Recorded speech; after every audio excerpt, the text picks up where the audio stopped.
এই চিটংয়ের কালো ভুনা, এটাকে কোয়াব বলে।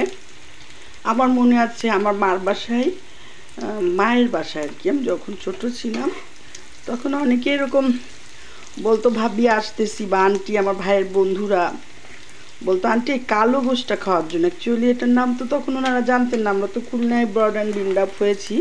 তো এই চিটংয়ের এই না, এর অ্যাপ্রোপ্রিয়েট নামটা হচ্ছে কোয়াব।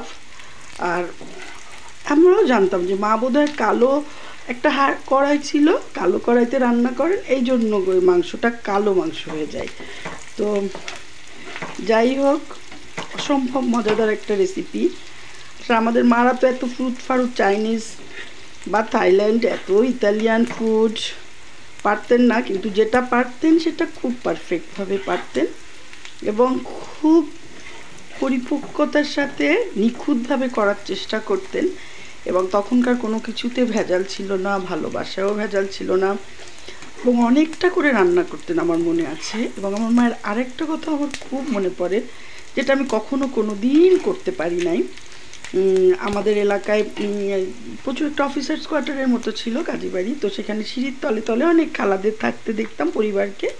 তো কোরবানির ঈদে সন্ধ্যার পর আমার মা আমাদের যে ছোট থাকতো তাকে নিয়ে, মানে এরকম একটা ছোটো হাঁড়ি ছিল, সেটা না বড়ো হাঁড়ির থেকে ওই ছোটো হাঁড়িটা মেপে মেপে প্রত্যেকটা বক্সে এরকম করে ওই খালাদের বাসায় যেতাম। এবং কখনো এমন না খালারা যদি বলছে ঢুকেন, আসে না পা আপনি, এরকম অনেক খুশি হয়ে যেত না। মা বলতেন যে অল্প মানুষকে দিব, কিন্তু সেই কয়টা মানুষ যেন অনেক হ্যাপি থাকে।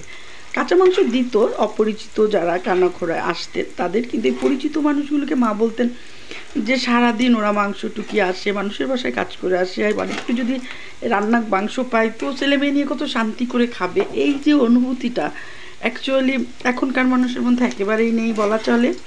এমনকি আমরা বোধহয় আমাদের মেয়েটকে ছাড়া চিন্তা করি না, সত্য কথা। কিন্তু ব্যাপারটা আমি এত ভালো লাগতো। আমি